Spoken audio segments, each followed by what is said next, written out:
Okay, just having another look at the Metgasco Limited charts, MEL. You always like to know which direction a stock is likely to go in and how high it's possibly likely to go. But we also like to know maybe, can we use TA to predict when something is likely to move, and so I'm going to have a bit of a look at that using some action-reaction lines. Let's have a look here. This is Andrews Pitchfork, and just basically trying to get a median line for the action here, and then seeing if we can use it to interpret what's happening down here as well. So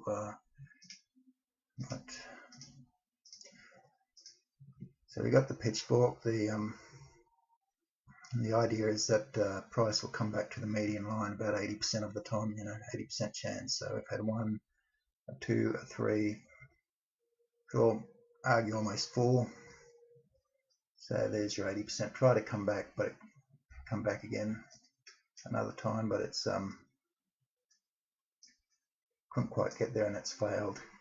Hit the trigger line. That's the trigger line under there of the fork, and that would have told you, something was a bit not quite right. So I'm just checking along here to make sure that my I'm getting a few touches. I'm getting a touch there. I've got the median line happening there, so that looks okay. I've got this trigger line back tested here, so I'm going to run with that. I'm going to put in a couple of warning lines, one there and one there. We go. Okay, and they're basically parallel to the median and these other parallel lines here. So we can see it's got an open and close right on the parallel line there. It didn't really slow it down, and now it's come up again to this parallel line to the second warning line, and see. So let's see what it does there. If it wants to maybe resist there a little bit, or support there a little bit. Okay, that shows us what's happened. Let's have a look at when. I'm going to take from this pivot here to the center here of the fork, and then I'm going to just copy those across. Copy. I think that'll do. And then what I'm going to do is I'm going to do some action-reaction lines, which is basically based on that those two pivots there. Copy that, put them at equal distances from each other. Okay, so it's good. I'll delete these ruler lines off, so it's going to get a bit busy. I might just do one down here just for good measure. Okay, the idea with these action-reaction lines is that when price hits them, they pivot.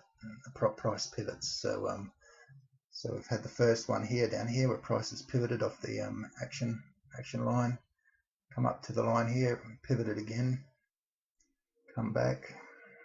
We've got the next reaction line there, it's pivoted on there, and then the next one's up over here. That's a bit far away for us, so we want to.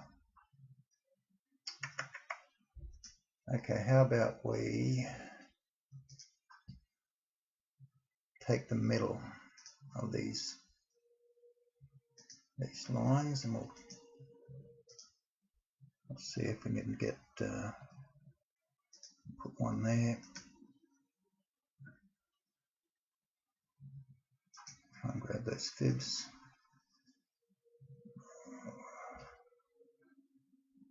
Put another one there. I'm just adding some more action reaction lines in the in between the ones I've already drawn, just to see if we can't get something a bit more precise. Oh, that's the wrong one.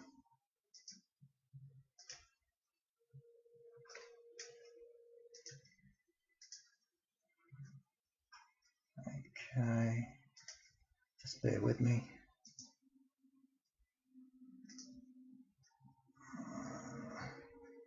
There we go. I'll get rid of those. Okay. So let's see what price has done when it's hit these lines. So we've had the first one where there's a pivot, and okay, there's a first one that's pivoted again. And this one I've drawn in the center. So it's sort of been acted as a form of resistance. It's gone along the line. Once it's broke out, it's done what you expect it to do when we break resistance. It's gone up, bang, pivoted on there, and it's actually come and back tested this other action reaction line there before pivoting back up. Okay, it's hit this one here.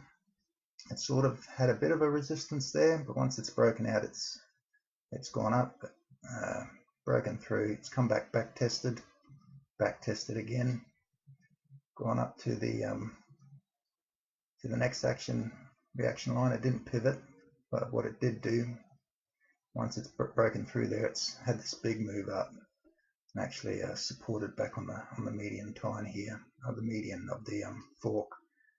It's come back down. It's actually found support again on the action reaction line before pivoting back up, pivoting again on the next action reaction line, comes back down. It's actually gapped back over that action reaction line, and after it's done that, it's made a big move up, hit the next action reaction line. That's when it's made its big pivot there. It's come back down. It's actually tried to reach it down there, hasn't done it, but it's actually come and almost touched that action reaction line there. And now as we're moving along, we've got our next one over here.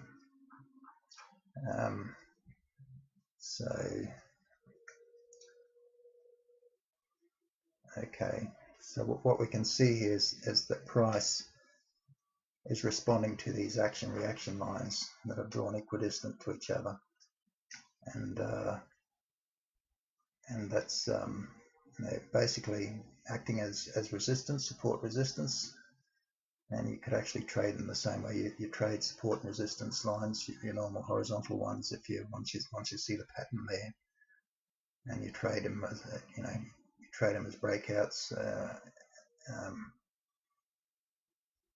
There's actually money to be made if you can master that,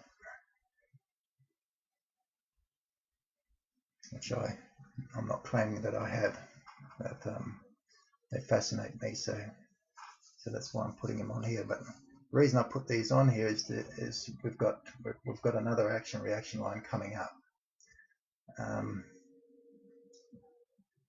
I've also hit the second warning line on this parallel here, so I'm just wondering if it's going to want to support up and make a move up.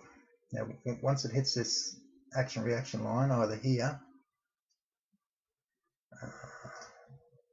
if it wants to use this second warning line here as support and move up, it's either going to go make a move down or make a move up. That's the expectation. Now it might want to just price might just want to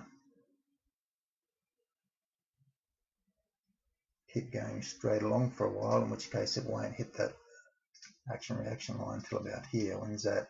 If it were to hit there, that would be what, 15th, 16th Feb. If it were to hit up here, that'd be the 3rd of Feb.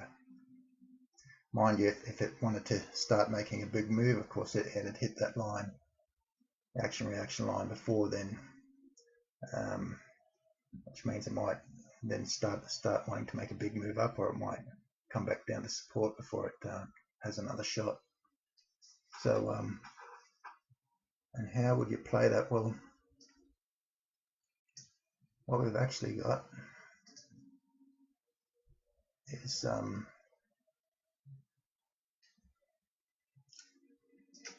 On the two main ones, which is basically that one and that one, we've had big moves either way, up and down. So we've got that big move there, and we've got that big move there, and we've got it there again as well when it's supported off the main ones. The ones in the middle,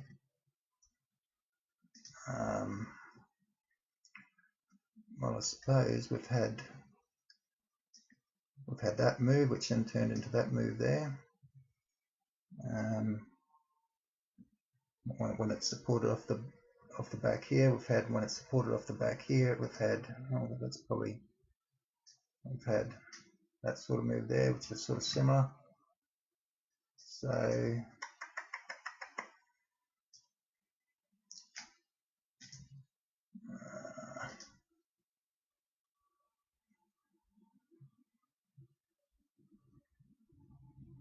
there are possibilities. I think what it actually do, it may want to back test. If it hits there and wants to move on up, it's probably going to back test this trigger line here.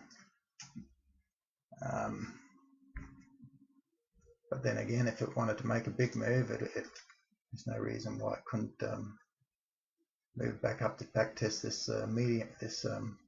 first warning line that it's ignored coming down. It may go up to back test that. You don't know. It's just all, we're just guessing here. The point is, it's for the last month it's been a bit boring, but what I'm suggesting is that we're coming up to an interesting time where if it repeats what it's done at these action-reaction lines, it's going to make a big move either way. And if you think this is the bottom here, this support line here, and then you can anticipate the sort of moves it's made before at the action-reaction lines, and they've been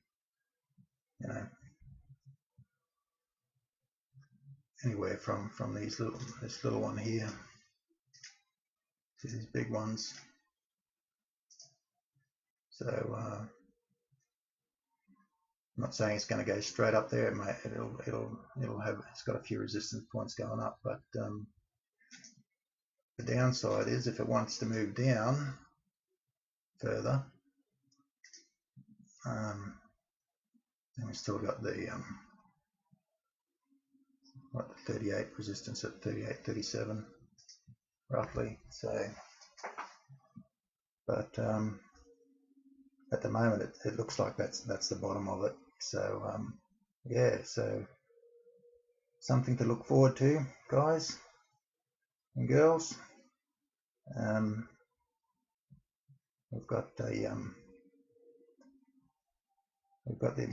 We're coming up to an interesting time technically anyway, and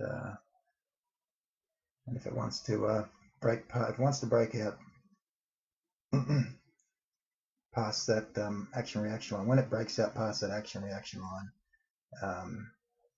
well, in the past you trade that as a breakout. So let's just see what happens. And yeah, that's me done.